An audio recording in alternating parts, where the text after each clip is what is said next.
Olá, pessoal. Boa tarde a todos e a todas. Vocês estão me ouvindo bem? Som. Muito obrigada, Luísa. Muito bem, pessoal. Então, vamos iniciar a nossa aulinha dessa semana. Antes, gostaria de dar alguns avisos aí para quem possivelmente pode ter esquecido. Lembrando que aquela nossa primeira atividade que a gente falou na semana passada, do contrato de aprendizagem, quem ainda não fez, o prazo é até hoje, às 23h59, certo? Acabou esse prazo, aí não vai poder mais. Pelo menos não vai poder mais ter já aquele meio ponto garantido na PU, tá? Então o prazo se encerra hoje à noite. Então, quem esqueceu, lembra de ler o contrato, né, para ver o que vocês estão assinando e aí executar a atividade e enviar lá no Moodle em PDF, tá bom, pessoal? Muito bem, deixa eu ver, acho que eu tinha outro aviso. Não, acho que era isso mesmo. Deixa eu só permitir a entrada do pessoal aqui. Então, essa nossa aulinha já está sendo gravada, tá bom? Pessoal, então, o que que nós vamos ver na nossa aula de hoje, né? Então, o objetivo dessa aula é resolver exercícios aplicando as leis fundamentais que governam os mecanismos de transferência de calor. Então, como vocês puderam estudar, então lá na videoaula 1, e foi dividida em duas partes, se eu não me engano, né? Então, nós estudamos os mecanismos de transferência de calor de maneira geral, certo? Então, nós compreendemos quando nós temos condução de calor, quando a gente tem convecção e quando a gente tem radiação. Então, falando um pouquinho rapidamente, só para a gente fazer um resumão sobre esta aula, a condução de calor nós temos, por exemplo, quando a gente tem um sólido, porque ela ocorre através do movimento vibracional das moléculas. Então, em função do movimento microscópico, do movimento molecular das moléculas. Então, as moléculas vão vibrar e vão transferindo a sua energia, né? Por isso que quando a gente tem um sólido, as moléculas estão ali muito próximas dentro de um retículo, né? De uma estrutura, e elas vão passando sua energia a partir desse movimento molecular. Ah, professora, mas não acontece em líquidos ou em gases? Sim, pode ocorrer em qualquer estado da matéria, né? A condução de calor ou difusão de calor, desde que esse gás e esse líquido esteja confinado em um determinado reservatório, por exemplo, né? Então, se eu tenho uma água confinada dentro de um galão, por exemplo, então essa água ela não está em escoamento. A gente sabe que as moléculas líquidas, né, dos líquidos que compõem esse líquido, elas têm um movimento molecular associado, que é maior do que o movimento do sólido, né? E o gás ainda é maior do que o líquido e o sólido. Mas o que caracteriza a condução é que eu não tenho, não ter um fluido em escoamento, certo? Então ele está confinado. Então eu também, quando eu tiver gases ou líquidos confinados, eu também vou ter a transferência de calor, o mecanismo característico condutivo. Né? Já a convecção ocorre quando eu tenho um fluido em movimento, escoando. Então, a convecção ela pode ser forçada ou ela pode ser natural. A convecção forçada, então, eu vou ter um mecanismo externo que provoca o movimento do fluido, como, por exemplo, um ventilador ou uma bomba. Então, o fluido vai escoar. Ou eu posso ter a convecção natural, que eu vou ter o movimento desse fluido, ele vai ocorrer por forças de empuxo. Então, conforme o fluido vai sendo aquecido com a troca de calor, então a temperatura vai aumentando, a densidade diminui, ele sobe e empurra o fluido frio para baixo. Então, isso cria algumas correntes de convecção em função das forças de empuxo. Né? Então, também tem movimento associado do fluido, mas agora, então, associado aí a essa diferença de densidade, né? Então, tanto a convecção quanto a condução de calor precisam de um meio para acontecer, certo? E a característica desse meio é que vai nos ajudar a interpretar o mecanismo de transferência de calor que está associado ali. E a radiação de calor é o único mecanismo de transferência de calor que não necessariamente precisa de um meio para ocorrer. Então, a radiação ela pode ocorrer no vácuo ou ela pode ocorrer também no meio. O que caracteriza a radiação de calor é que a radiação ela chega até nós a partir de ondas eletromagnéticas e todo o corpo com uma temperatura não nula, ou seja, diferente do zero absoluto, ele emite radiação, né? E pode absorver radiação, refletir, enfim, essas coisas a gente vai ver um pouquinho mais para frente, certo? Então aí a gente tem a troca de calor por radiação, que ela ocorre em função de ondas eletromagnéticas, que essa energia chega até um corpo, ele absorve e pode emitir também radiação, isso vai depender das características dessa superfície. Então, esses três mecanismos de transferência de calor têm leis fundamentais que governam, que nos permite calcular taxa ou fluxo de transferência de calor, certo? Então, por exemplo, a condução de calor, a gente diz que ela é governada pela lei de Fourier, que vocês viram lá na videoaula. A convecção de calor, pela lei de resfriamento de Newton. E a radiação, pela lei de Stefan-Boltzmann, que a gente descreve essa lei, que é descrita para um corpo negro, a gente escreve ela para superfícies reais, acrescentando a emissividade, né, que é aquele epsilon que aparece lá na equação da radiação, né, da lei de Stefan-Boltzmann. Então, o objetivo dessa nossa aula de hoje é resolver exercícios que são mais simples.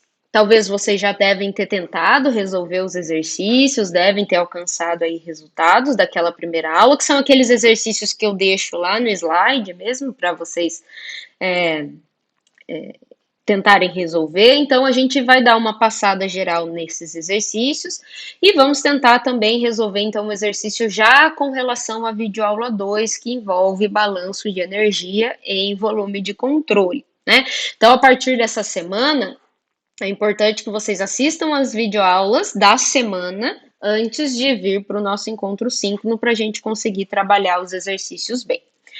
Certo? Então, pessoal, eu gostaria de saber, antes da gente iniciar o exercício, eu gostaria de ver com vocês se alguém teria alguma pergunta a fazer com relação à videoaula. Então, com relação ao vídeo que vocês assistiram, se vocês ficaram com alguma dúvida, queriam tirar, ou se a gente já pode partir para o exercício.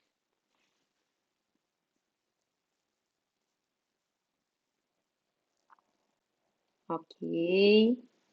Diga, Gabriel. Está sendo gravado, tá? Eu não estou gravando pelo Meet, tá? Eu estou gravando pelo OBS. Então, por isso que aqui não aparece para vocês que está sendo gravado, mas eu iniciei já a gravação aqui. Muito bem, pessoal, então eu vou começar com o nosso primeiro exercício, que está lá no slide, eu só trouxe para cá, que é essa ferramenta aqui que a gente vai usar, né, para resolver os nossos exercícios, que está associado à condução de calor, né? Mas vamos ver aí como que a gente vai trabalhar com esse exercício. Então, é um exercício muito simples, mas que eu considero muito importante de resolver com vocês, para que vocês possam entender como trabalhar com a lei de Fourier, que é uma questão muito importante, tá? Alguém tentou resolver? Alguém já fez esse exercício?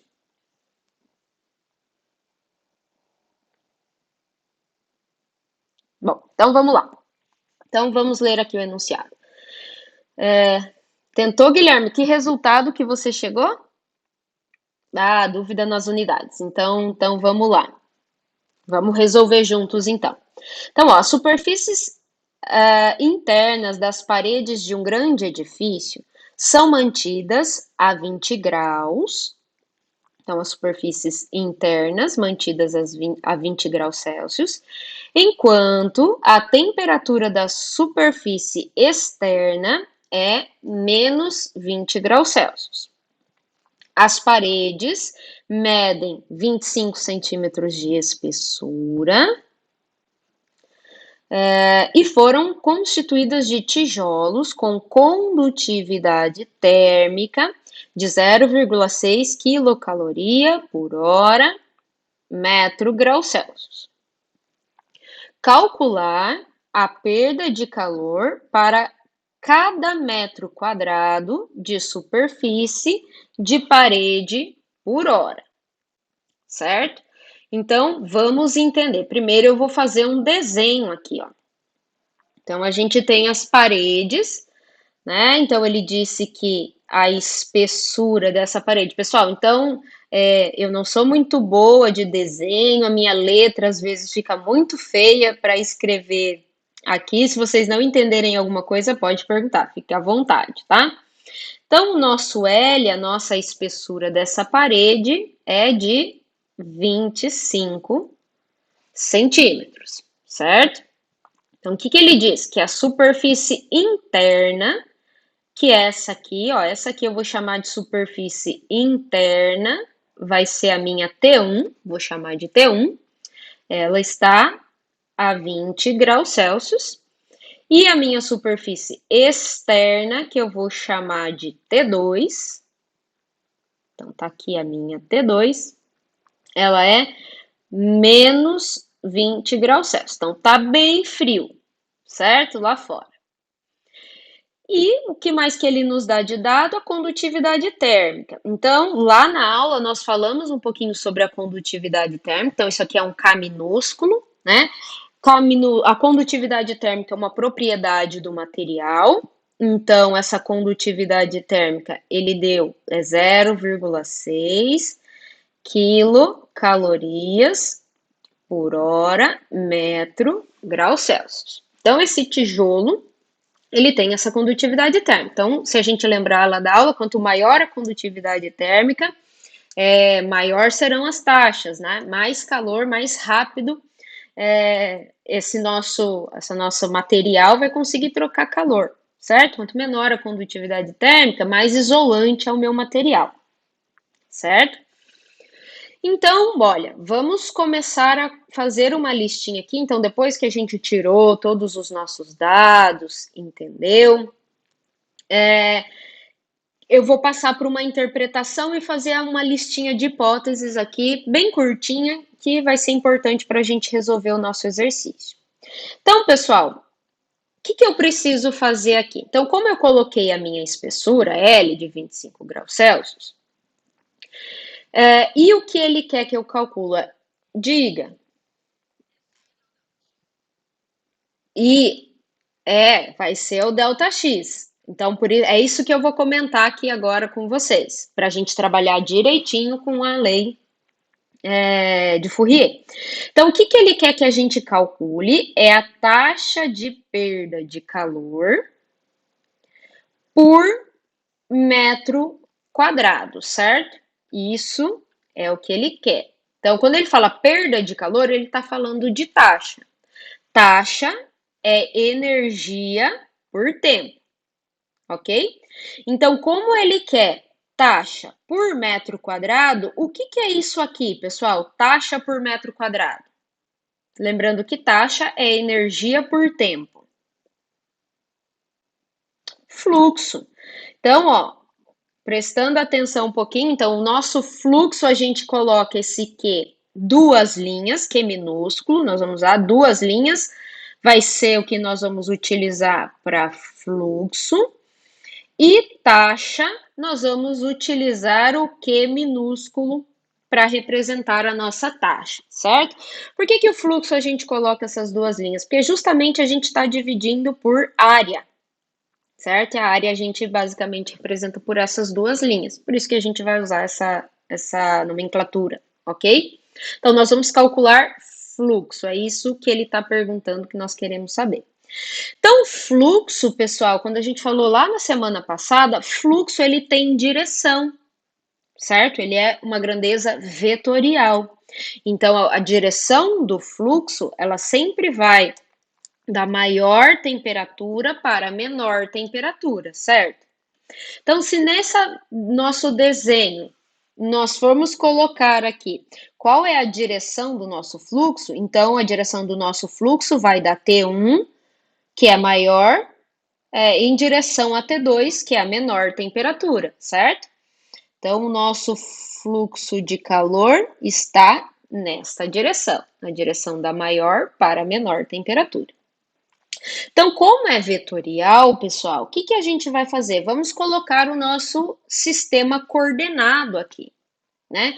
Então, percebam que esse nosso fluxo, a gente vai poder considerar ele unidirecional, apenas na direção da nossa espessura, né? Porque ele não deu nenhuma informação com relação a outra dimensão da parede. Então, o fluxo ele é perpendicular à área da parede, certo? Então, ele vai ocorrer nessa direção desse L, na direção da espessura aqui, ok? Então, já que o fluxo ele vai na direção da maior para a menor temperatura, então o que eu vou fazer? Eu vou colocar o meu eixo coordenado x na direção crescente do fluxo, certo? Então, na mesma direção do fluxo, eu coloquei o meu eixo coordenado x. Por quê? Fazendo isso, eu já posso prever que o meu fluxo tem que dar positivo, certo? Que está na direção do eixo coordenado crescente. Professora, eu sou obrigada a colocar o meu eixo coordenado na direção crescente do fluxo? Não. Se você quiser colocar a tua eixo coordenado nessa direção, você pode, sem problemas. Só que aí o seu fluxo vai ter que dar negativo, porque está na direção contrária do eixo x crescente, certo? Então, a gente sempre procura colocar o nosso eixo coordenado na direção crescente do fluxo, na direção do fluxo de transferência de calor, certo? Então, já que eu coloquei o meu x nessa direção, então aqui eu tenho o meu x igual a zero na parede T1, e na parede que eu tenho T2, eu tenho o meu x igual a L, que é a espessura da parede. Concordam?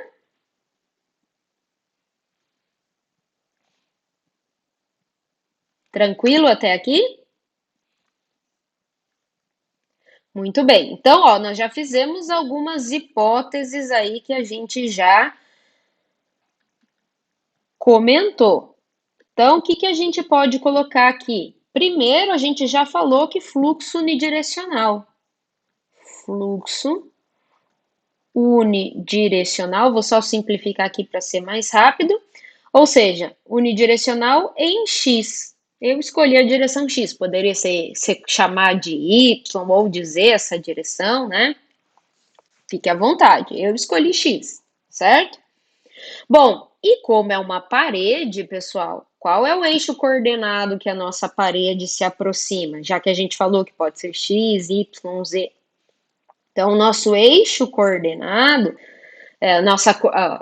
o tipo de coordenada que nós vamos utilizar aqui, já que é uma parede, são coordenadas cartesianas. Por que essa hipótese é muito importante, pessoal? Porque na hora de abrir aquele meu gradiente de temperatura que tem lá na lei de Fourier, a gente pode abrir esse gradiente em coordenadas cartesianas, certo? Já vou escrever a lei de Fourier aí. Vou colocar mais duas hipóteses aqui, pessoal. A outra delas é que nós vamos dizer que o estado nós vamos considerar um regime permanente, tá? Ou estado estacionário. Então, a gente vai considerar que não tem acúmulo de energia nesta parede, certo?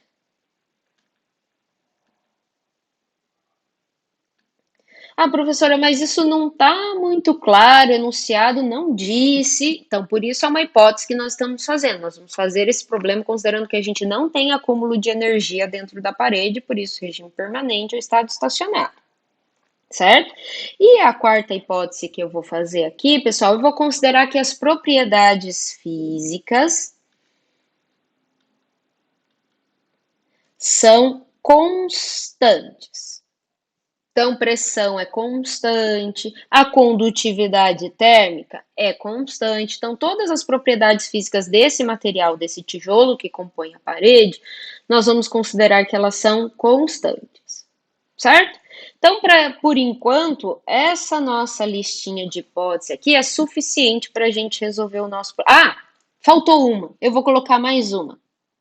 Faltou uma bem importante, tá? Que depois a gente vai até omitir essa hipótese no futuro, mas agora ela vai ser importante, que é a gente colocar o mecanismo de transferência de calor que está ocorrendo ali. Então, se é uma parede e eu quero a taxa, a perda de calor por metro quadrado de superfície nessa parede por hora. Então, eu quero perda, energia por tempo, por metro quadrado, que é fluxo, certo? Nesta parede. Então, qual é o mecanismo de transferência de calor que vai ocorrer aqui dentro dessa parede?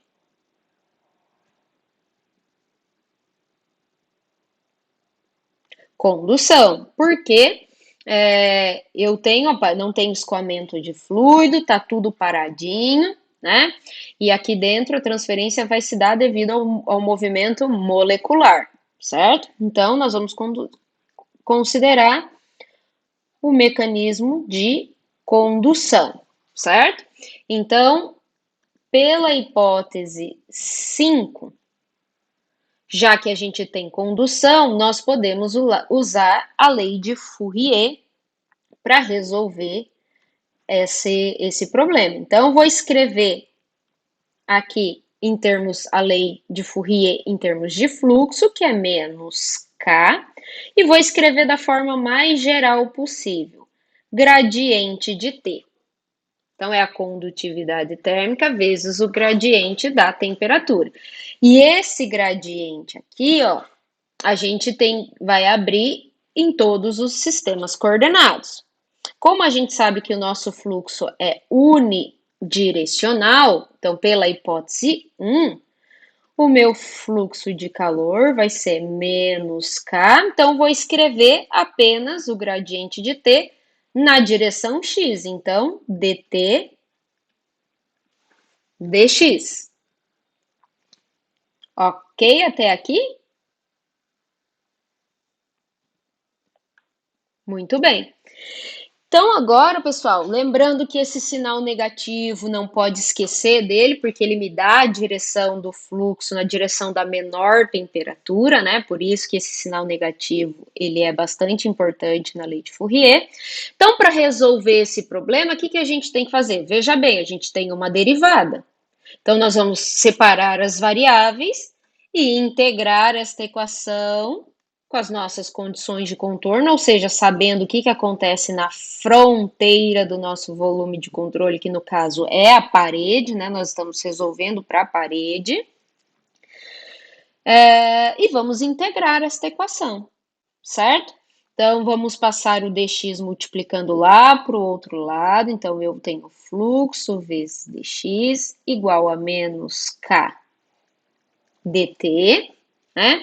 Então, desse lado, eu vou integrar essa equação com relação a x, e desse lado eu vou integrar a equação aí com relação à temperatura. Então, lembrando que o x é a nossa espessura, então o nosso x vai de 0 a L, que é 25 graus Celsius. Então, eu vou colocar aqui que o meu x vai de 0 a L, ok? Então, a gente tem que, aqui no nosso dt, colocar o intervalo da nossa integral, respeitando a posição que a gente colocou de x. Então, eu coloquei o zero aqui embaixo. Então, na posição x igual a zero, qual é a minha temperatura? T1. Então, eu vou colocar que a minha temperatura vai de T1, onde x é igual a zero, e onde x é igual a L, a minha temperatura é T2. Ok? Aí vocês podem me perguntar, Professora, mas eu não posso resolver direto, colocar um ΔT por um ΔX e resolver direto. O que eu vou dizer para vocês? Que não, tá? Eu quero que vocês resolvam aí bem esse passo a passo, porque a gente vai precisar disso lá no futuro. Deixa eu ver. Prof, qual seria a diferença na integral se eu assumisse o fluxo negativo lá em cima? Ficou um pouco confusa. Então, ó, veja bem.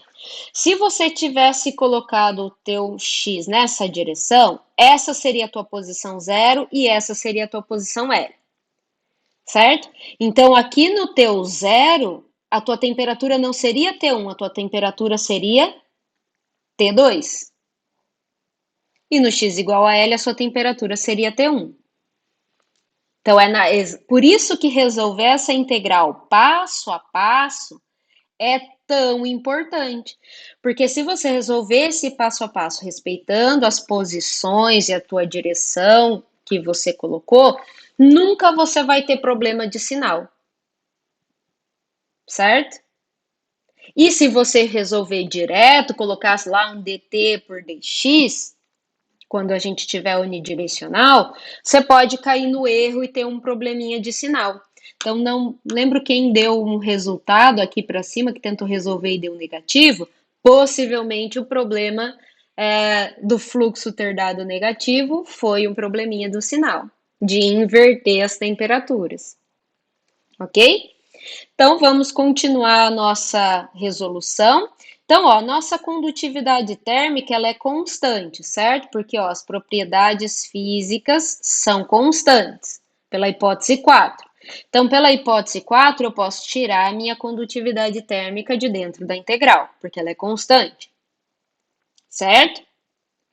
E, pessoal, apesar de não estar descrito aqui, por enquanto, como a gente não tem acúmulo, né, pela hipótese de estado estacionário, o nosso fluxo também vai ser constante. Então, eu posso tirar ele de dentro da integral. Vou colocar aqui pela hipótese 1, tá? Que a gente não tem acúmulo, então a gente vai considerar esse fluxo.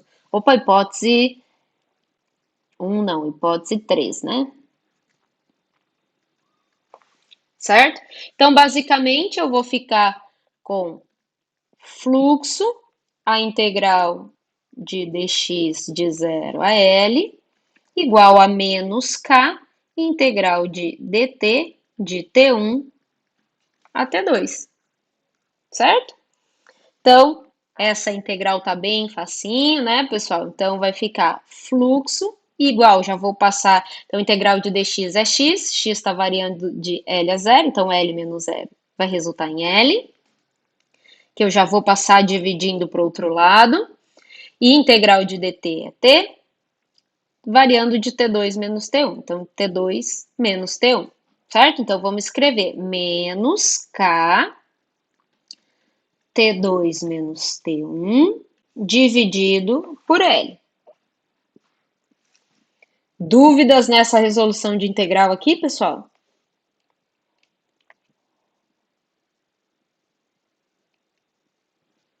Tranquilo, né? É importante que vocês entendam essa integral bem simples, porque depois o nosso método de integração ele vai dar uma complicadinha, né? Por enquanto é simples.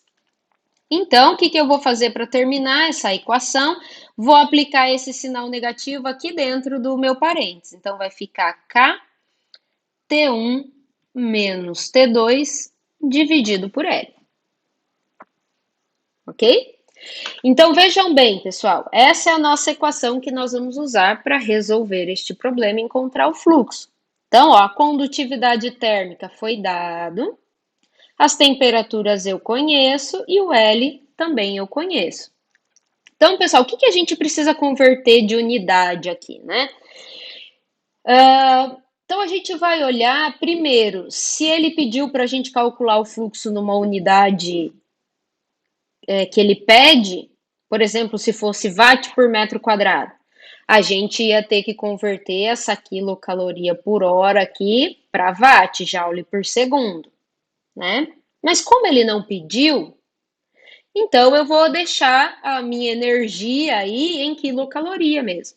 Então, a única coisa que a gente tem que converter, como o Lucas disse aí, então, como aqui a condutividade térmica está em metro, o que a gente vai converter? A espessura, que está em centímetro, nós vamos converter para metro, certo?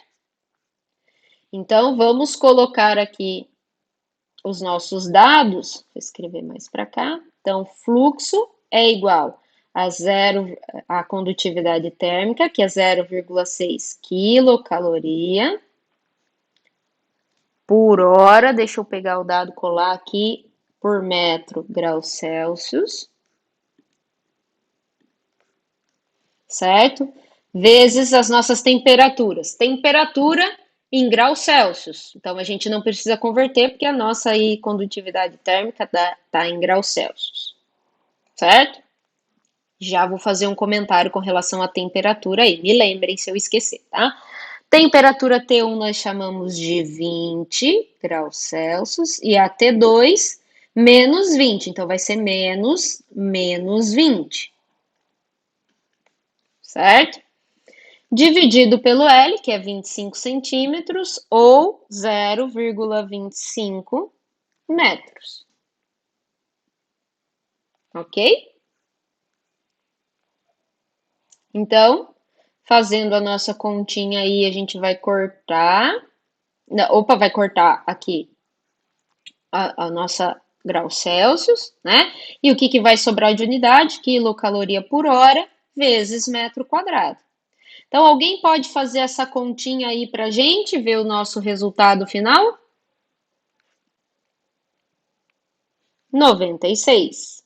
96 quilocalorias por hora, metro quadrado. Então, a unidade é energia, né? Falando em termos de dimensão, por tempo, por comprimento ao quadrado, que é área.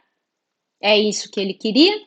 Ele queria perda de calor para cada metro quadrado de superfície de parede por hora. Então, a única unidade que ele estabeleceu é metro quadrado e hora, né? Isso ele tinha estabelecido, mas energia nós podemos deixar em quilocaloria, que ele não exigiu nenhuma outra unidade. Ok, pessoal, esse exercício? Dúvidas?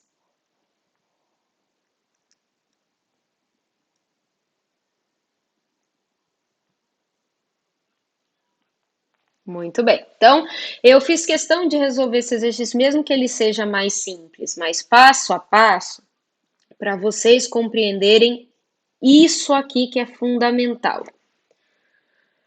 Certo? Se vocês obedecerem e resolverem sempre desta forma, quando, obviamente, aqui a gente conhece as nossas temperaturas na fronteira do volume de controle, vocês não vão ter problema de sinal, certo? Então, sempre estabelece a tua direção do teu eixo coordenado, como a gente comentou, na direção crescente do fluxo, certo? Que vai da maior para menor temperatura. Então, isso já ajuda bastante a gente. Os comentários que eu queria fazer com relação à temperatura é o seguinte. Pessoal, vamos imaginar aqui um exemplo, eu vou até escrever de outra cor, porque depois eu vou apagar, tá? Vamos imaginar aqui que a gente teria uma condutividade térmica com a unidade quilocaloria por hora metro Kelvin, tá? E a temperatura fosse dada em graus Celsius, como ele deu. Então, vou colocar aqui graus Celsius e vou dividir por metro aqui, que foi só as nossas unidades.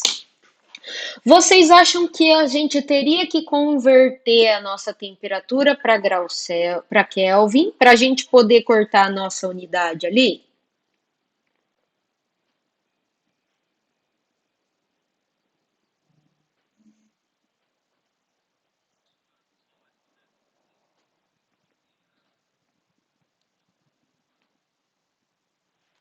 Então, vamos ver.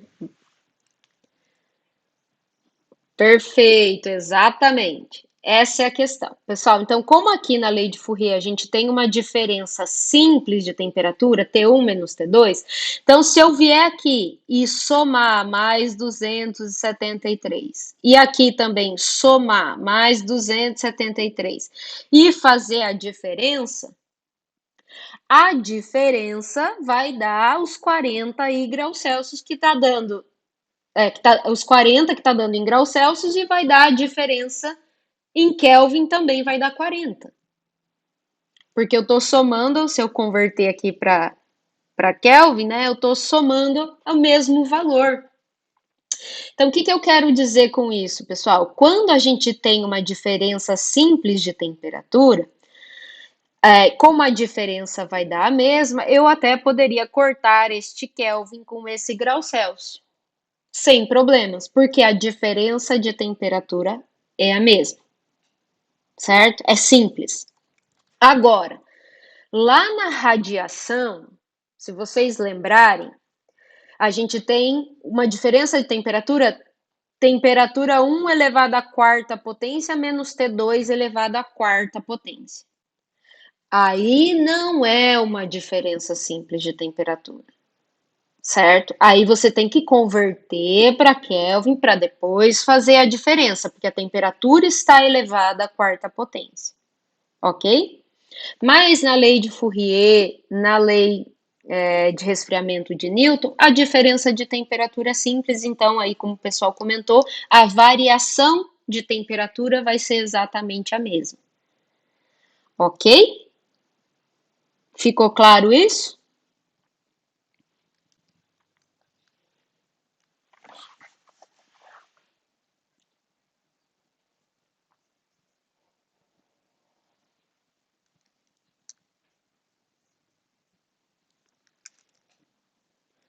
Sim, agora no começo do curso, eu quero que vocês façam passo a passo. Depois a gente vai poder pular essa etapa, mas por enquanto tem que fazer o passo a passo, para não cair no erro de trocar o sinal do fluxo.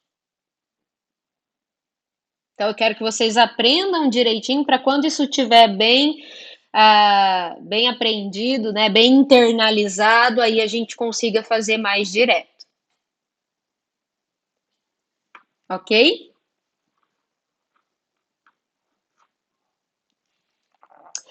Então, eu vou dar uma apagadinha aqui essa questão que a gente falou com relação da temperatura, que foram comentários aqui adicionais, só para não ficar muito carregado aqui. Mas ficou claro, pessoal, a questão da temperatura? Beleza. Então, eu vou passar para o nosso próximo exercício, lá da aula 2 ainda, né? Eu tinha falado aula 1, né? Aula 2 e 3 daí. É isso, da aula 2, que é de mecanismos de transferência de calor, que agora é um novo mecanismo, certo? Então, pessoal, essa aula inicial é só para a gente compreender de maneira geral os mecanismos de transferência de calor.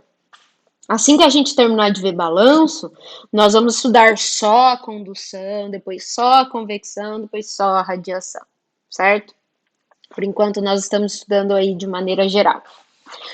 Então, nesse próximo exercício, o que ele diz? Vamos ler, interpretar, vamos tirar os nossos dados. Tá? Uma coisa que eu lembrei aqui, pessoal, é que eu já gravei o vídeo sobre o uso do checklist.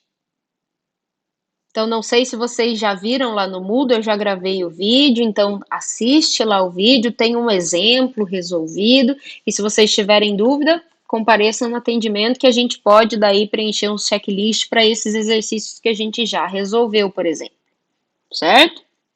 Mas lembrem de dar uma olhadinha lá. Então, vamos lá, exercício 2. Então, o aquecedor elétrico encontra-se no interior de um longo cilindro de diâmetro igual, então, nosso diâmetro igual a 30 milímetros. Quando água a uma temperatura de 25 graus Celsius e velocidade 1 metro por segundo escoa perpendicularmente ao cilindro, a potência por unidade de comprimento necessária para manter a superfície do cilindro a uma temperatura uniforme de 90 graus é de 28 kW por metro. Quando o ar também a 25 graus, a uma velocidade de 10 metros por segundo, então aumentou 10 vezes a velocidade do fluido, né? Está escoando a uma potência por unidade de comprimento necessária para manter a mesma temperatura superficial, de 90 graus, é 400 watts por metro. Então, lá era 28 quilowatts por metro, e aqui é 400 watts por metro. Calcule e compare os coeficientes de transferência de calor por convecção para escoamentos da água e do ar. Então, vamos começar fazendo o nosso desenho. Então, vou desenhar dois cilindrinhos aqui, certo? Que nós temos dois fluidos que estão escoando. O primeiro é a água, o segundo... Ops! Então, não reparem nos meus desenhos, pessoal, que eles são feios demais, tá? Então, vamos considerar que aqui eu tenho a água escoando e aqui eu tenho o ar, certo? Então, vamos tirar as informações que a gente tem aí, que a gente sublinhou lá. Então, eu tenho o diâmetro, né? O diâmetro desse cilindro é igual para os dois, então vou colocar aqui o diâmetro igual a 30 milímetros. A temperatura da água e do ar são a mesma, então aqui eu vou colocar aqui T infinito, que é a temperatura do fluido, é 25 graus, tanto para a água quanto para o ar. Agora, a velocidade aqui, quando eu tenho fluido, água escoando, é 1 metro por segundo, e quando eu tenho ar, eu vou colocar aqui da água VW, tá? E do ar eu vou colocar VA. Então, é 10 metros por segundo. As temperaturas da superfície desse cilindro, então, T da superfície é 90 graus Celsius. Aqui também, né? T da superfície é 90 graus Celsius. E ele dá aí a potência por unidade de comprimento. O que é potência, pessoal? Potência é a nossa taxa de transferência de calor. Que, ó, watt ou quilowatt, né? Watt é joule por segundo, que é energia por tempo, certo? Ou seja, taxa. Então, a nossa unidade, quando ele fala potência, nós vamos lembrar sempre de taxa. Então, é taxa por unidade de comprimento do tubo, certo? Então, vamos ver aí como que isso funciona. Então, ele diz que para manter, no caso da água, então percebam que ó, a temperatura da superfície é maior que a temperatura do fluido, né? Então, onde está a direção do nosso fluxo? Então, da superfície para o fluido, mesma coisa aqui, a direção do nosso fluxo tá da superfície para o fluido, certo? Então, pode colocar para cá também, né? Que 2 linhas, não 3, certo? Então, tá aí a direção do nosso fluxo. Então, o que ele diz? Que o fluido está escoando perpendicularmente. Então, ó, o meu fluido está escoando aqui nessa direção, tá? Perpendicular ao nosso cilindro, ok? Por isso que o fluxo está na direção do raio. Então, aqui está a minha direção do raio, né? Então, o fluxo aqui é radial, nós temos coordenadas cilíndricas, certo? Entendido? Então, ele diz que no primeiro caso, então, para manter essa temperatura da superfície, a minha taxa por unidade de comprimento, então, taxa por L, quando eu tenho água, é 28 quilowatts por metro. E aqui, quando eu tenho ar, a taxa por unidade de comprimento, então não é por área, tá, pessoal? É por unidade de comprimento.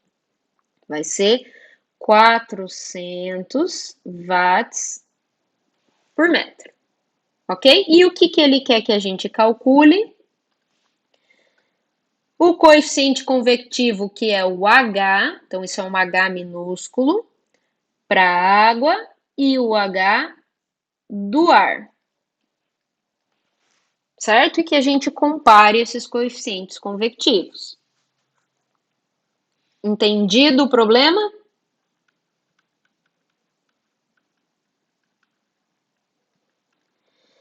Então vamos para as nossas hipóteses. O que a gente pode colocar aqui? Primeiro, pessoal, se é cilindro e a água está escoando ao redor desse cilindro, então pensa numa garrafinha de água, né? O ar e a água está escoando ao redor aqui, né? Ou se tiver assim, ao redor desse cilindro, né? Tanto faz a posição, certo? Que faz com que o meu fluxo esteja na direção do raio, né? Então, da superfície do cilindro para o fluido, certo? Não sei se vocês conseguiram ver aí na câmera o que eu fiz com a garrafinha de água. Então, as nossas coordenadas são cilíndricas. O nosso fluxo, pessoal, é radial. Vocês conseguem ver que o fluxo aqui está na direção do raio?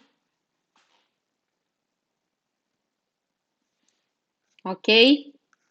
Para os dois casos. Então, o fluxo é unidirecional em R, certo? Porque ele diz que o fluido escoa, ó, perpendicularmente, né? Ó, escoa perpendicularmente ao cilindro. Então, isso faz com que o fluxo seja na direção radial e não na direção de Z, por exemplo. Tá? 3. Vamos considerar estado estacionário também, por enquanto. Então, a gente não tem acúmulo. E hipótese 4, propriedades físicas constantes.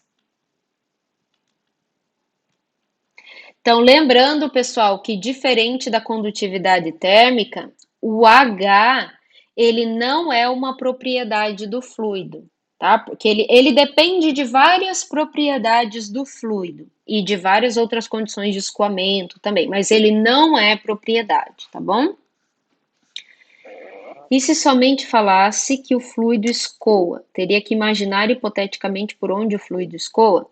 Se ele não falasse perpendicularmente, a nossa tendência é sempre considerar que o escoamento do fluido é perpendicular ao cilindro, tá? Mas se ele não fala e você resolve com fluxo na direção de Z, não estaria errado, né? Mas a tendência é a gente sempre considerar. Por que isso, pessoal? É uma pergunta bastante interessante, Bruno.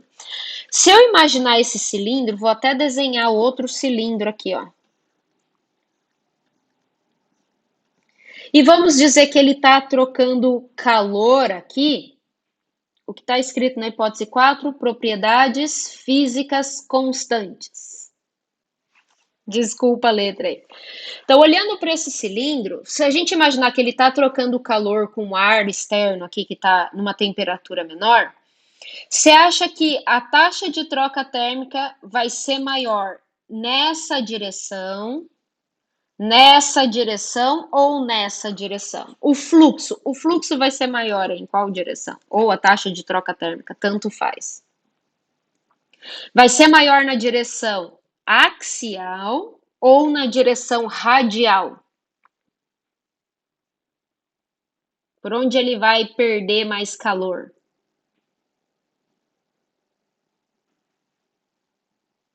Radial. Por quê?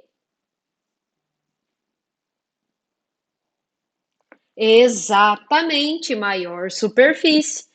A área de troca térmica, então, como a área lateral aqui do cilindro é muito maior e está muito mais exposta, a taxa de troca térmica vai ser maior. Por isso que geralmente a gente considera que esse fluxo externo, né, quando o escoamento do fluido é externo ao cilindro e não interno, aqui a gente ainda não falou sobre isso.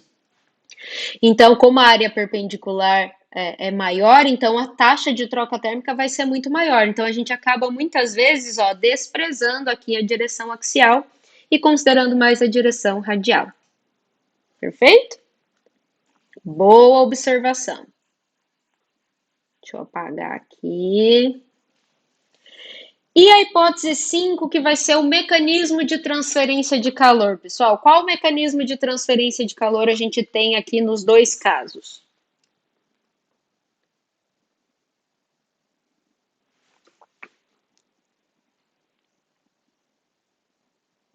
Convecção, porque nós temos um fluido em escoamento. Então, ele deu a velocidade do fluido, ó, 1 metro por segundo e 10 metros por segundo. Então, o fluido está. Ele não disse que quem está provocando essa velocidade, então a gente ainda não tem condições para dizer se essa convecção é natural ou forçada, mas a gente sabe que a troca de calor ocorre por convecção, certo?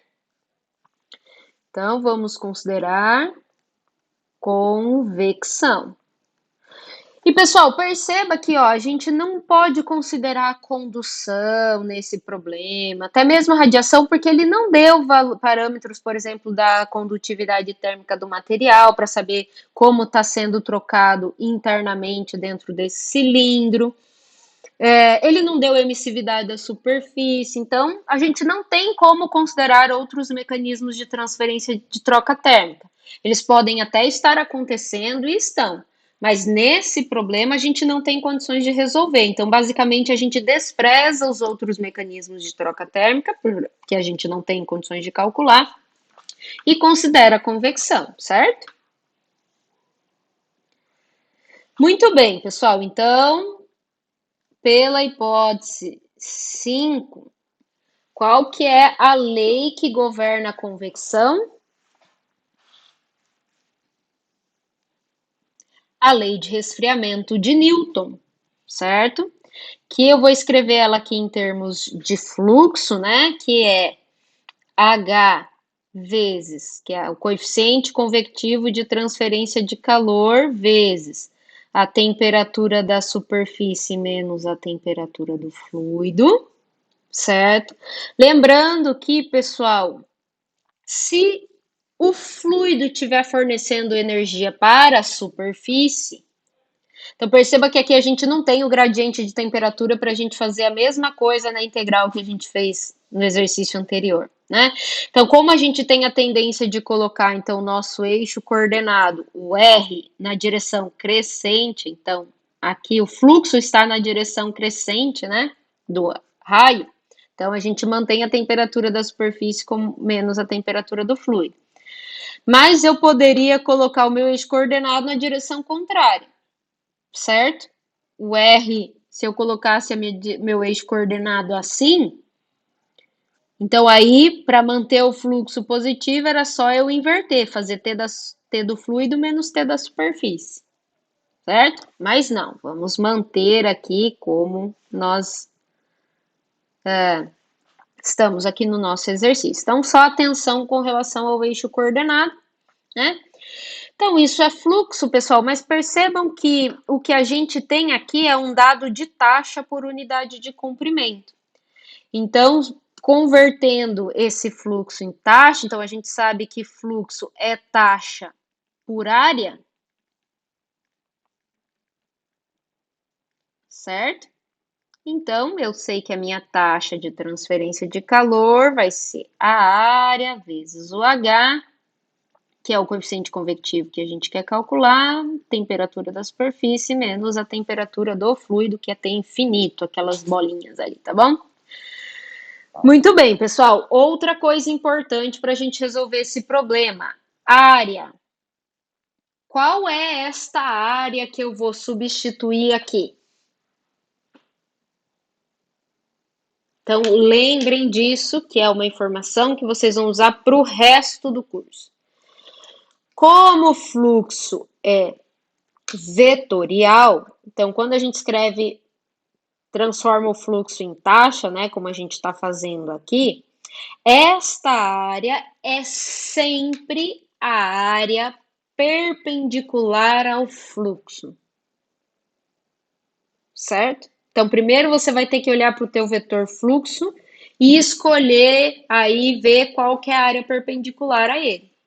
Então, olha aqui, ó, nosso fluxo está aqui. Então, qual que é a área perpendicular a este fluxo? A área lateral do cilindro. Se o meu fluxo tivesse aqui, qual que é a área perpendicular? A área da circunferência. Mas o nosso fluxo não está aqui, né? Vamos apagar. O nosso fluxo está na direção radial, então a área perpendicular é a área lateral do cilindro. E como que eu calculo a área lateral do cilindro?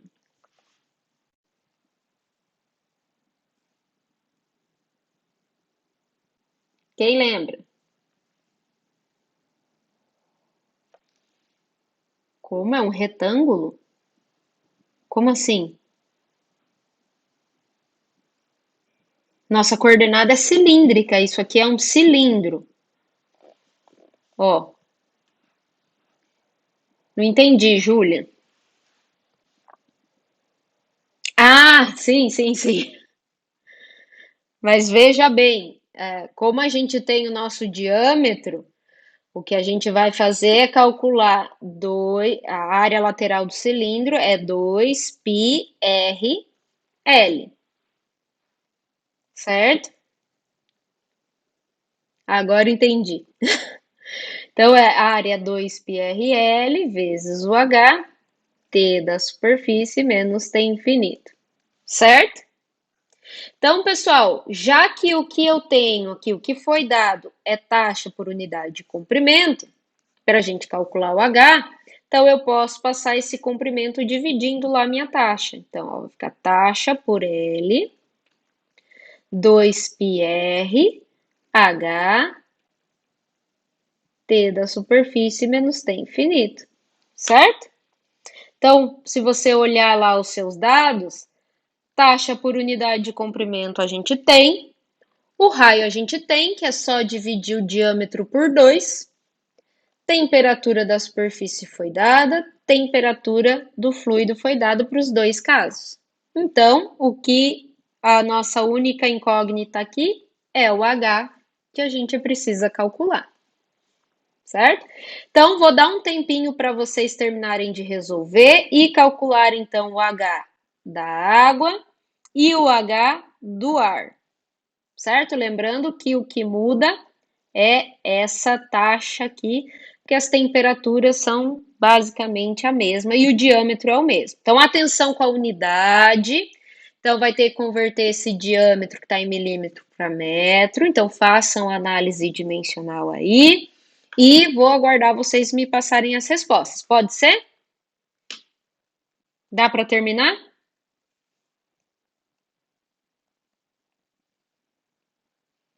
Bueno, então vamos lá. Enquanto isso, eu tomo uma aguinha.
Então, ó, o diâmetro é 30 milímetros.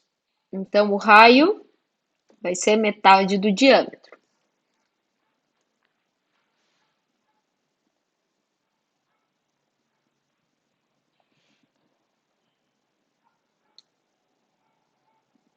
Perfeito, Lucas.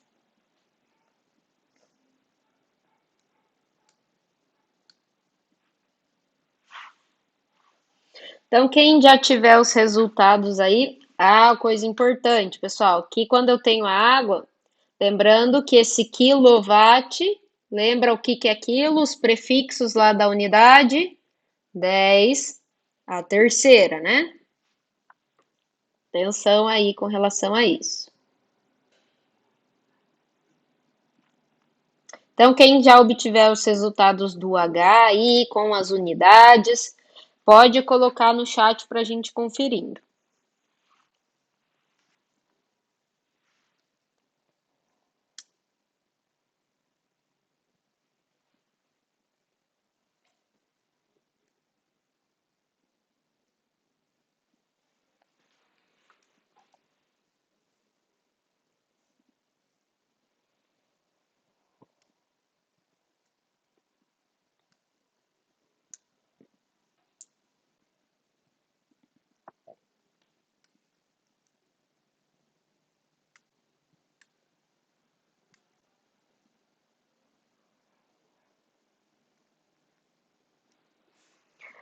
Alguém aí já calculou o coeficiente convectivo da água?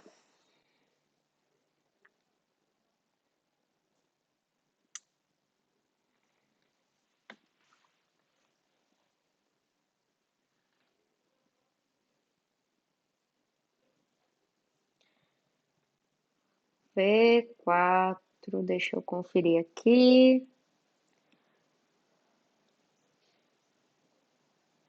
Ó, se você substituir o quilo, Luísa, então vai ser 4.570 watt por metro quadrado graus Celsius, né? Exato, porque você substituiu o quilo. Então eu vou colocar aqui o resultado. Então é watt por metro quadrado, graus Celsius ou Kelvin, né? Isso aí, João Vitor. E Giovana entendeu a questão da unidade? Ou você coloca ali, como o João Vitor falou, quilowatts por metro quadrado graus Celsius.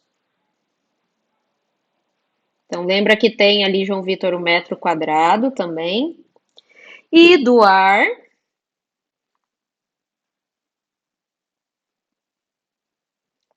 isso aí, 65,3 watt por metro quadrado graus Celsius. Perfeito.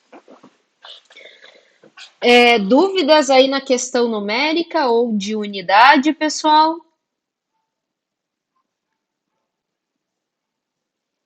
Então, vamos fazer agora os nossos comentários. Vocês têm que escrever aí alguma coisa, porque olha o que o exercício diz. Calcule e compare os coeficientes de transferência de calor. Então, a gente tem que dar uma justificativa. Então, se a gente observar, a água, dividindo aí o valor do coeficiente da água pelo do ar, vai dar em torno de 70 vezes, né? Então, o coeficiente convectivo da água é 70 vezes, mais ou menos, aí o coeficiente convectivo do ar. Concordam? E se a gente voltar aqui, o que que a gente mudou, né? Então, a taxa que precisou para manter a água foi muito maior, a taxa por unidade de comprimento, né? Do que do ar. Então, mesmo a velocidade do ar sendo 10 vezes maior que a velocidade da água, né? O coeficiente convectivo da água acabou sendo 70 vezes maior que o do ar. Concordam? Então, ó, mesmo a velocidade do ar, que é 10, sendo 10 vezes maior que a da água, que é 1, Ainda assim, o coeficiente convectivo da água é torno 70 vezes maior aí que o coeficiente convectivo do ar. Então, mesmo o coeficiente convectivo, pessoal, não sendo uma propriedade do material, ele vai depender da condutividade térmica, por exemplo, e de uma série de outras propriedades, tá? Condições de escoamento. O coeficiente convectivo é o grande problema da convecção. Quando a gente chegar lá em convecção, vocês vão ver. Porque ele depende de escoamento, formação da camada limite que a gente vai ver mais para frente, certo? Então é muito difícil de determinar, por exemplo, experimentalmente o coeficiente convectivo de transferência de calor, certo? Então, mas mesmo assim, a tendência é que coeficientes convectivos, claro que depende da velocidade também, tá? Mas coeficientes convectivos de líquidos vão ser maiores do que de gases, né? Claro que ainda depende da velocidade. Se eu tiver um Reynolds muito maior de um gás, daí eu vou ter um coeficiente convectivo bem maior, ok? Muito bem, pessoal. Então, dúvidas deste probleminha?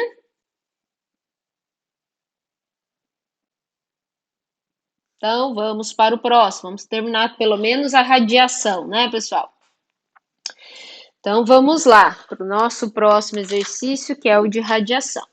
Esse exercício já vai começar a misturar mecanismos de transferência de calor. Então, ó, uma tubulação industrial aérea de vapor d'água, não isolada termicamente, com 25 metros de comprimento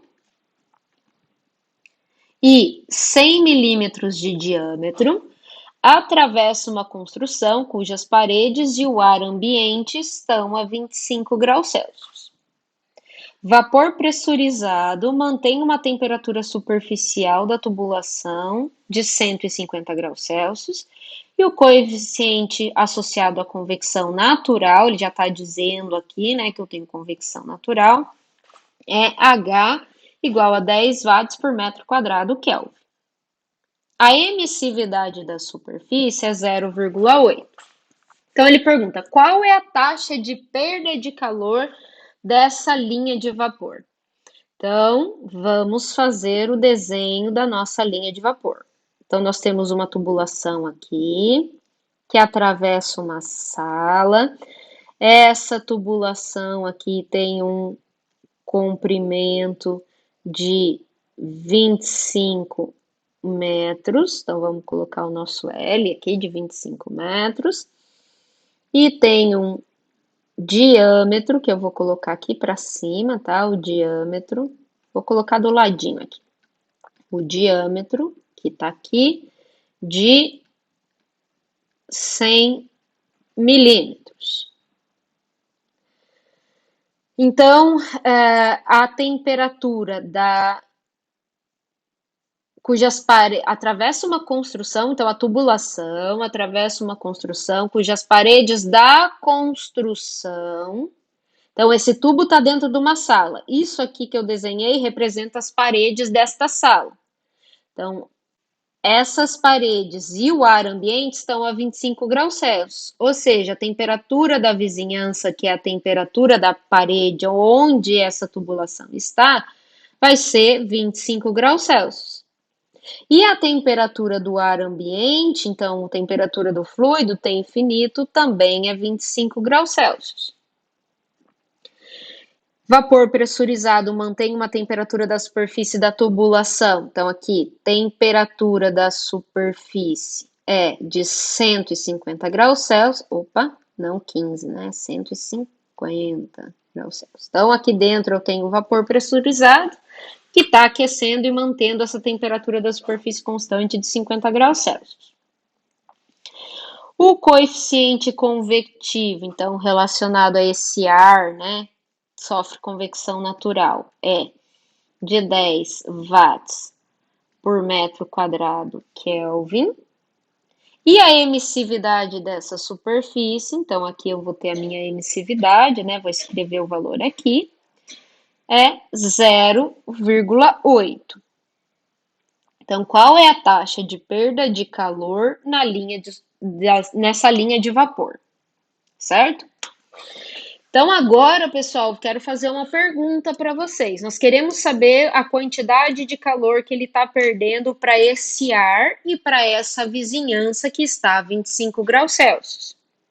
Então, percebam que ele deu um coeficiente convectivo e deu uma emissividade, uma característica da superfície. Então, a pergunta é: por quais mecanismos essa tubulação, a superfície dessa tubulação, está perdendo energia para o ar e para a vizinhança?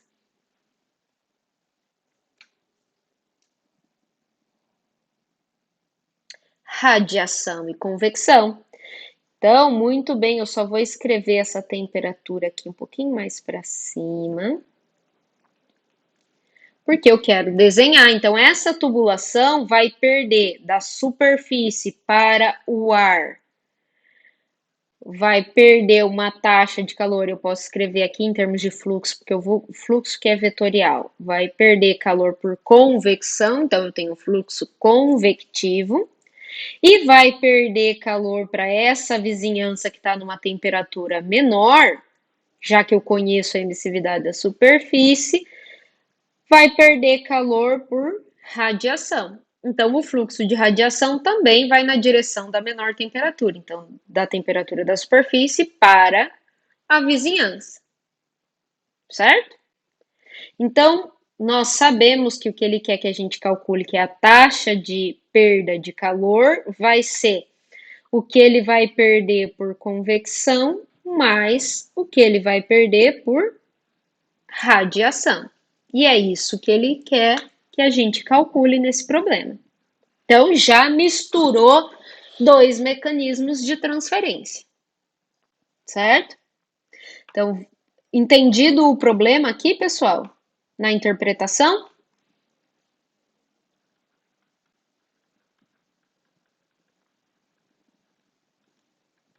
Então, vamos fazer a nossa listinha de hipóteses. Nós temos aí coordenadas cilíndricas, né?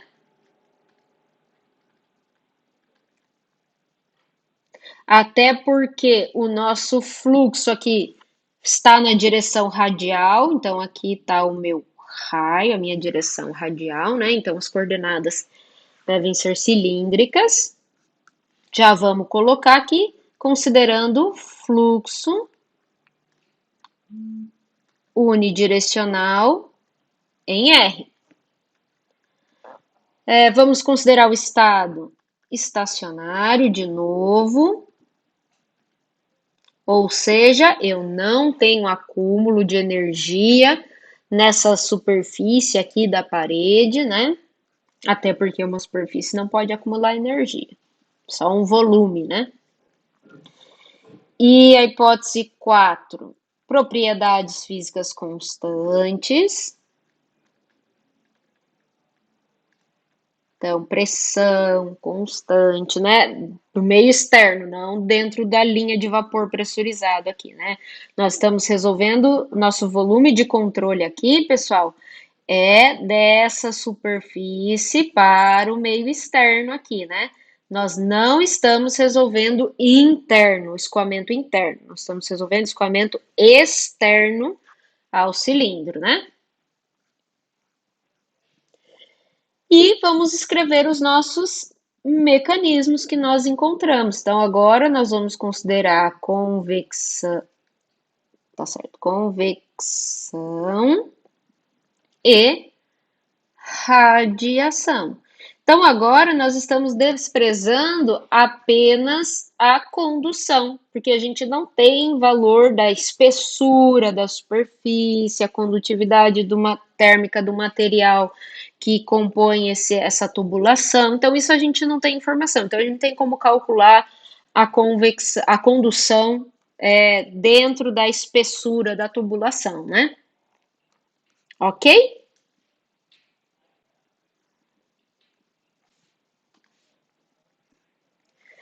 Então, pessoal, para calcular nossa taxa de perda de calor, nós sabemos que a convecção vai ser dada pela lei de resfriamento de Newton, que vai ser a área vezes o coeficiente convectivo temperatura da superfície menos a temperatura do fluido.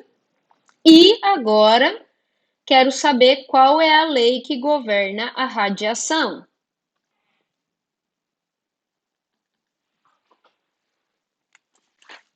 Vocês lembram?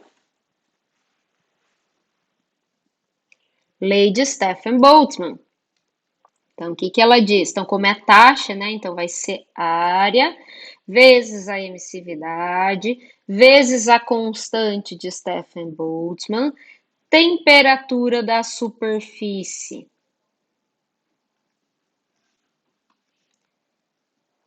elevada à quarta potência menos a temperatura da vizinhança elevada à quarta potência. Certo? Então, pessoal, mais uma vez importante aqui, a área vai ser sempre a área perpendicular ao fluxo. Então, a nossa área aqui, né, é a área lateral do cilindro de novo, né? Então, 2πrl, 2πrl.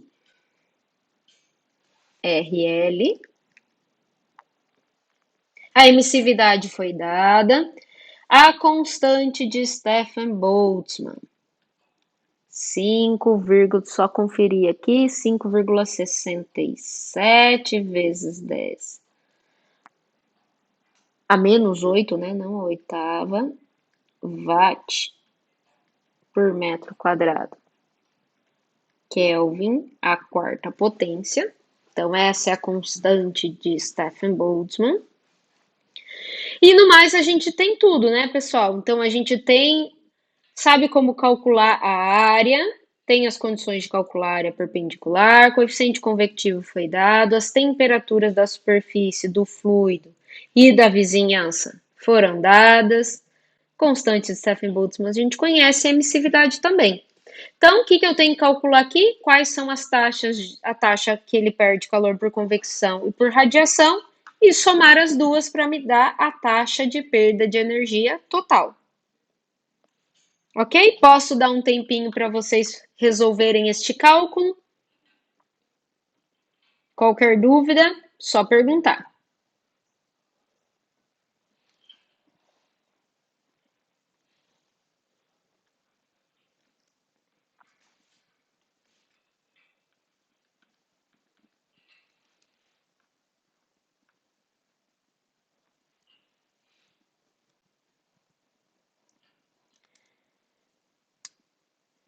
Tá, mas o que ele está pedindo não é fluxo, é taxa. Então você precisa depois dividir esse fluxo pela área. Essa é para você obter taxa. É a mesma equação. Você só vai substituir o fluxo de convecção aqui e o de radiação aqui. Certo? Vou até colocar aqui, ó. Vai ser a área vezes o H vezes a temperatura da superfície menos T infinito, mais a área vezes a emissividade, constante de Stefan-Boltzmann, temperatura da superfície elevada à quarta potência, menos a temperatura da vizinhança elevada à quarta potência. Certo?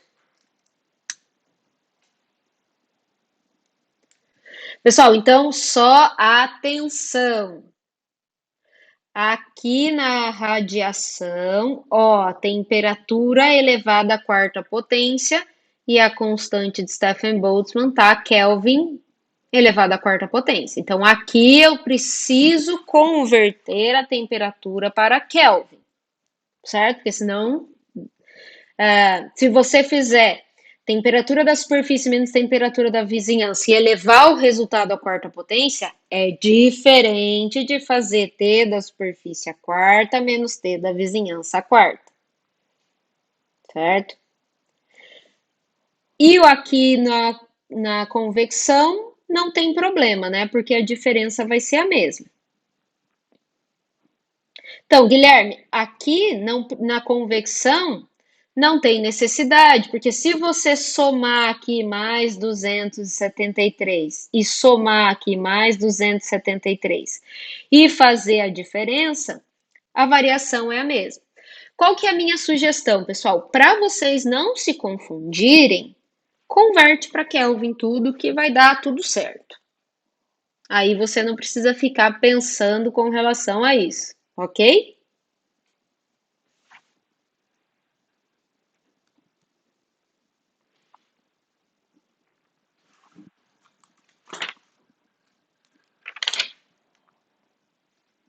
Então, quem achar o resultado, opa, já deram aí, vamos conferir. 18.414. Perfeito, isso mesmo.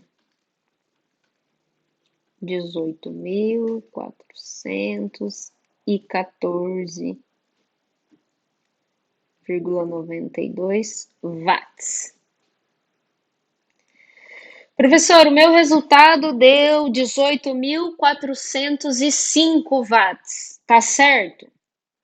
Tá certo, né, pessoal? Então, ó, perceba que esse é um valor grande, 18.400 e pouco, né? Então, essas pequenas variações aqui nas últimas casas, num valor grande, não vai haver tanto problema, né? Então, tá certo. Aí depende do que você arredondou na tua área, no valor quando você calculou a área, se você usou o valor inteiro, se você arredondou, enfim. Por isso que tem essas variações de resultado, tá? Ok? Todos conseguiram chegar nesse resultado?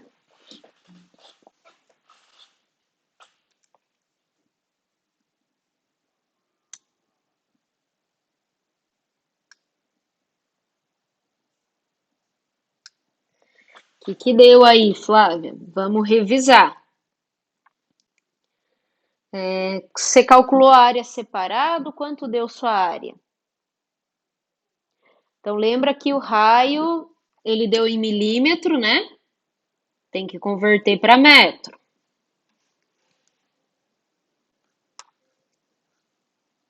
Então a área aí dá 7,85 metros quadrados.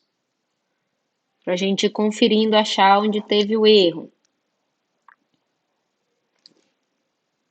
Então, lembrou de elevar a temperatura da superfície à quarta potência e a da vizinhança à quarta potência?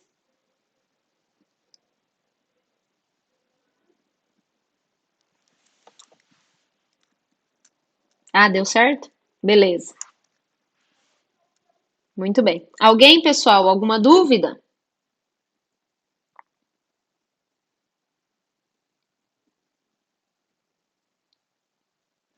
Certo, pessoal. Então vocês vão ver que agora a gente vai começar a misturar e na primeira lista de exercício vocês já podem começar a resolver. A gente vai começar a misturar aí os mecanismos de transferência de calor e eles vão começar a acontecer ao mesmo tempo, como nesse exercício, né? Então esses exercícios são mais simples, só para a gente entender como utilizar essas leis que governam, tá? Resolvam a lista de exercício, que daí ela vai ganhando um pouquinho mais de complexidade, a gente vai aumentando a dificuldade com o tempo, ok? Certo, pessoal, vou aproveitar que a gente tem um tempinho e vou fazer alguns comentários sobre esse exercício aqui que eu quero que vocês resolvam, tá? Ele não tá lá na nossa aula, mas eu vou colocar ele no Moodle, tá bom? Para deixar para vocês resolverem. Que é um exercício de aplicação da aula 3, que começa a ver balanço de energia no volume de controle. Quem já assistiu essa videoaula? A 3?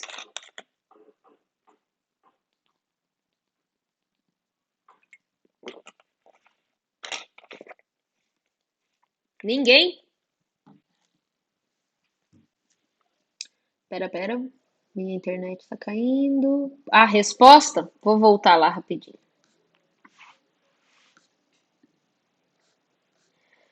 Aqui, 18.414 watts.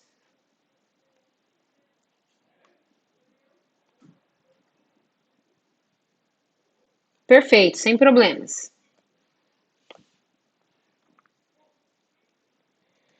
4.405? Quer dizer, 18 mil, beleza, tá certo, perfeito. Então, como é um valor muito grande, a gente vai ter essas questõezinhas das últimas casas aí, uma pequena variação, mas a variação é bem pequena, tá tudo certo. Muito bem.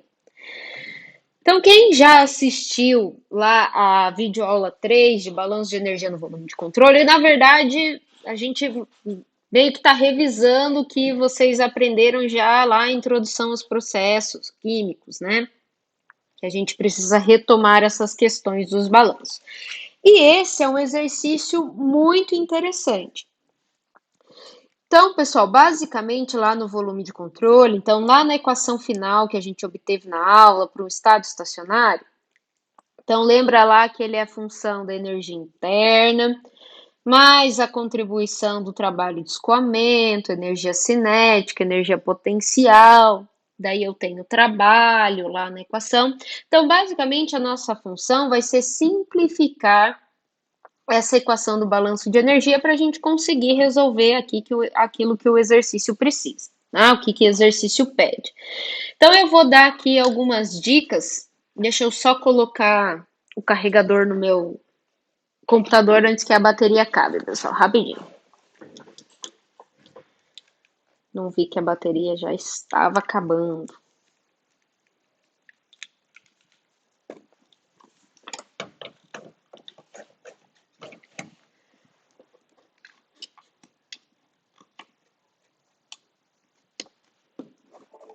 Aí.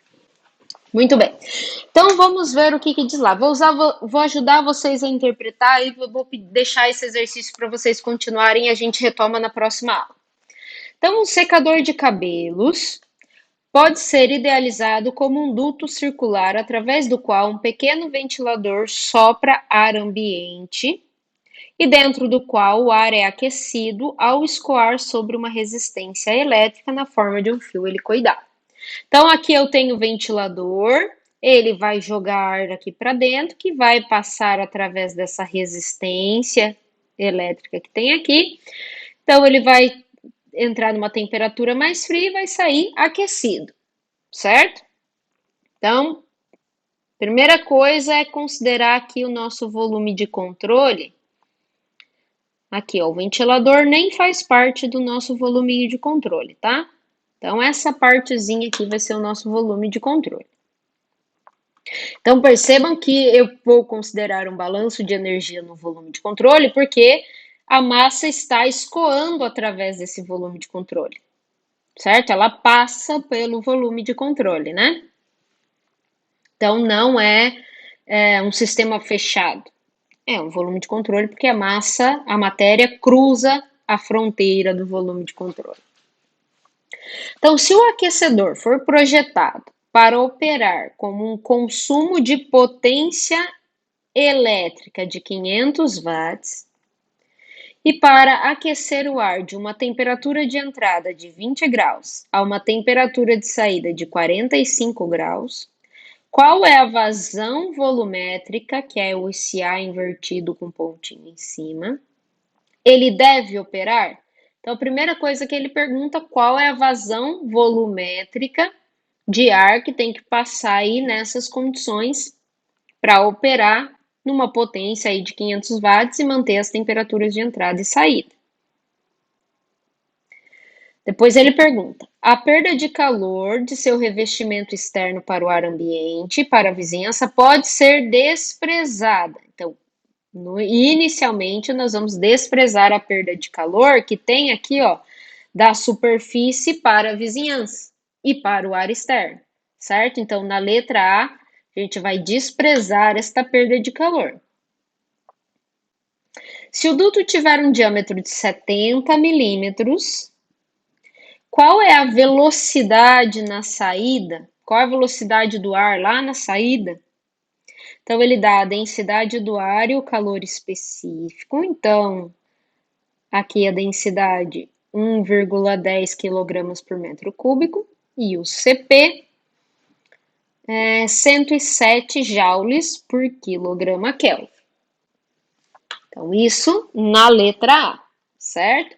Então, eu não vou aproveitar que a gente já tem o desenho aqui, ó, vou colocar os dados que a gente tirou, né? Então, tem lá, o diâmetro ele diz que é 70 milímetros. Ele quer saber qual é a velocidade na saída, qual é a vazão volumétrica. Ele deu o ρ.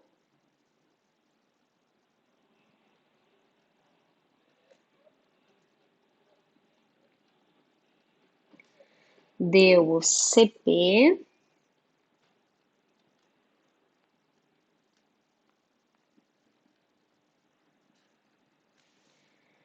A potência elétrica. Então, perceba que essa potência elétrica, então, está convertendo energia elétrica em calor, certo? Então, isso aqui é a nossa taxa de calor que está sendo fornecido. Então, o nosso calor está sendo fornecido para o ar numa taxa que é a própria potência elétrica, que é 500 watts. Concordam?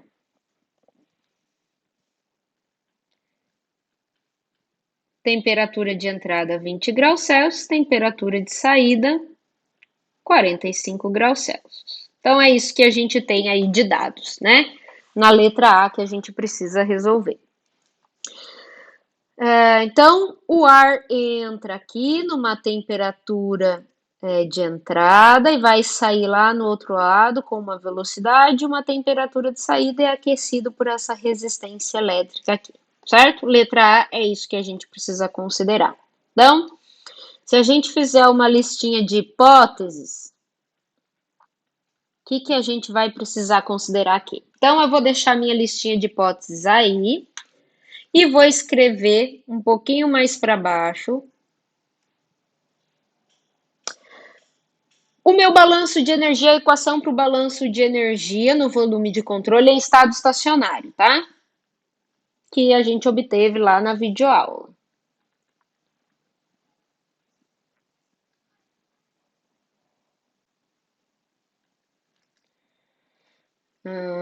Aqui eu vou só substituir a velocidade, só para a gente não se confundir. Eu vou colocar Vzão. Já explico isso. Deixa eu só anotar a equaçãozinha aqui.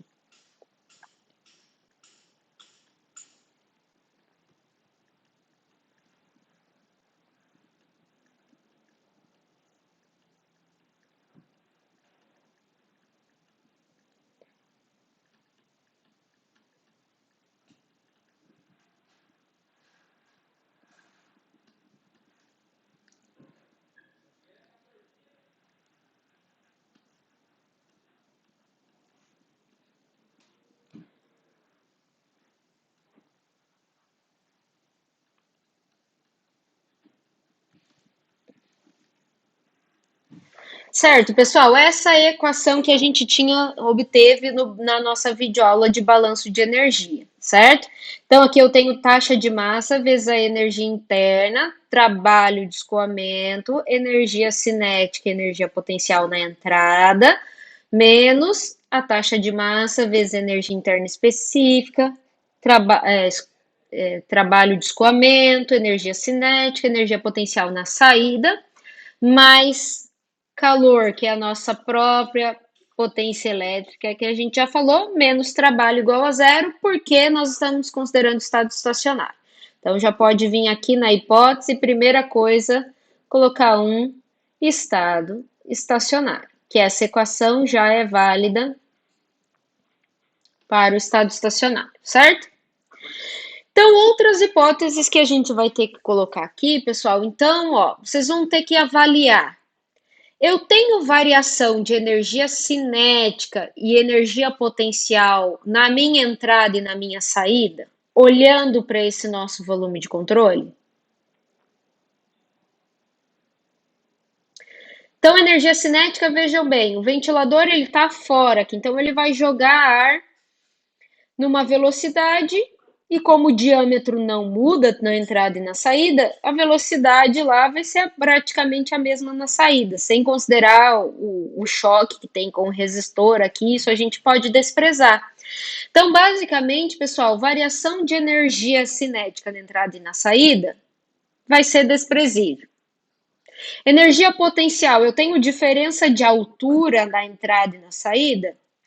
Não tenho, a altura é a mesma. Então, variação de energia potencial também vai ser desprezível. Aí você vai colocar tudo isso na lista de hipóteses e vai simplificar aqui. Então, se eu não tiver variação de energia cinética na entrada e na saída, posso cortar. Se eu não tenho variação de energia potencial na entrada e na saída, posso cortar. Trabalho, pessoal. Então, lembrando que trabalho se divide em trabalho de escoamento e o trabalho efetuado pelo sistema, né, ou pelo sistema, para o sistema ou pelo sistema, certo?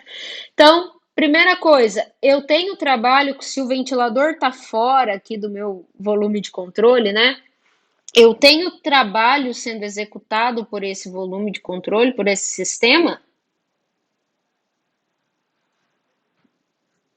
Tenho um eixo rotacionando, alguma coisa? Não tenho, né? Então, meu trabalho aqui, ó, também vai ser desprezível. E o trabalho de escoamento, que é pressão vezes volume específico, que está aqui na entrada e na saída, basicamente a gente também vai considerar ele desprezível, não tenho diferença de pressão nem de volume específico na entrada e na saída, certo? Até porque o ventilador está fora do nosso volume de controle, a gente está considerando só a tubulação, certo? Então, também vai ser desprezível. Ou seja, o que vai sobrar aqui, pessoal? Variação de energia interna.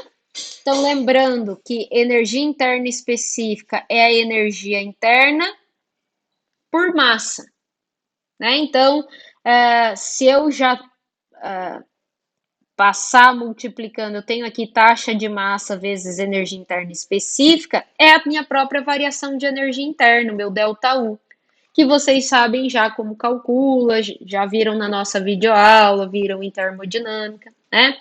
Então, vai ficar basicamente a taxa de massa, energia específica, energia interna específica na entrada, menos energia específica na saída, mais a potência elétrica, que é o nosso Q, né? Que é a nossa taxa de troca de calor, que é dado pela potência elétrica, certo?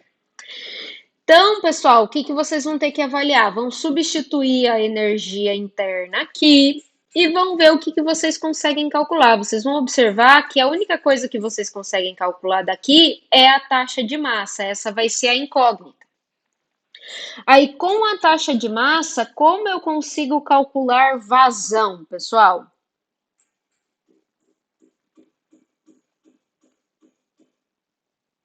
Vazão volumétrica. O que é vazão volumétrica? Massa por volume.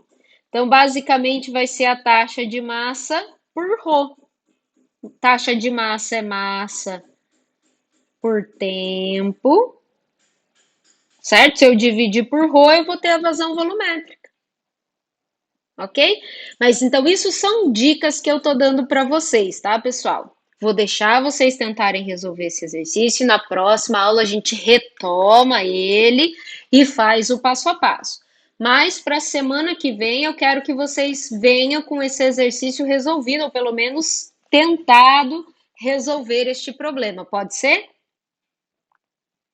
E mais os outros exercícios que tiverem presentes lá na aula 3. Tá bom? Muito bem, eu já coloco esse exercício no Moodle para vocês, tá? Terem lá o enunciado para resolver. Vou encerrando a nossa aulinha por aqui, para a gente não passar do horário, tá bom? Bons estudos para vocês, pessoal. Boa semana. Se vocês... Se ele tiver na lista, acho até que ele está na lista mesmo. Acho que é o último exercício da lista, né? Se eu não me engano, é isso mesmo. Eu vou conferir lá, mas se não me engano, é o último exercício da lista, bem lembrado. Então, lembrando que se vocês resolverem esse exercício, semana que vem, na quarta de manhã, tem atendimento. Se vocês tiverem dúvida nesse ou em qualquer outro exercício da lista, eu estou disponível para ajudar vocês, tá bom? Então, até a próxima semana, bons estudos, um abraço para vocês.